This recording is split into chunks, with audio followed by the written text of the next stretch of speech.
New jersey স্টেডিয়ামে মুখোমুখি হয়েছিল ফুটবলের দুই জায়ান্ট ক্লাব চেলসি ও পিএসজি। ক্লাব বিশ্বকাপের ফাইনালে গোল করেছে কোলে পামার ও জোয় পেদ্রো। যে দুজন গোল করেছে বা ম্যাচ শেষে হয়েছে যারা সেরা, তাদের কজনকেই বা আপনি চিনেন? আলো ছিল দুই দলের স্ট্রাইকারদের ওপর, স্টেডিয়ামে কাঁপছিল তারকাদের নামে। কিন্তু মাঠে এমন একজন খেলোয়াড় ছিলেন যিনি গোল না করে পুরো ম্যাচের ছন্দটা নিজের নামে ধরে রেখেছিলেন। তিনি এনজো ফার্নান্দেজ। তার জন্য যেন খেলা দেখছিল অনেকে, তাকে কেন্দ্র করেই সবকিছু। এনজো গোল করেননি, এমনকি কোনো অ্যাসিস্টও ছিল না তার নামের পাশে। তবে খুব ভালো মতোই আমরা চিনি এই আর্জেন্টাইন মিডফিল্ডার এনজো ফার্নান্দেজকে। পুরো ম্যাচের কোথাও কোনো অবদান না থাকলেও তাকে ঘিরেই যেন সব আলোচনা এবং সমালোচনা।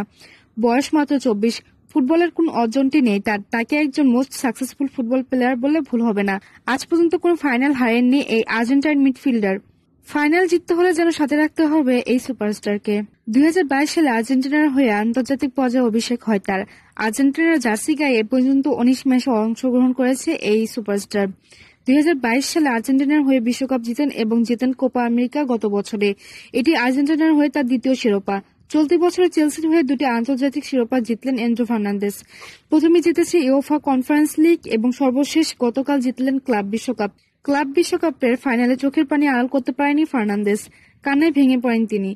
এনজো বলেন, আমি আবেগতাড়িত হয়ে পড়েছি, কারণ ব্যক্তিগত পর্যায়ে এটি দারুণ কিছু। সে কারণে আমি মূলত কান্না করেছি। তার কান্নায় বলে দিচ্ছিল চেলসির হয়ে ক্লাব বিশ্বকাপ জেতাটা তার জন্য কতটুকু গুরুত্বপূর্ণ ছিল। সবশেষে দ্বিতীয়বারের মতো বিশ্ব চ্যাম্পিয়ন হলেন আর্জেন্টাইন মিডফিল্ডার এনজো ফার্নান্দেজ।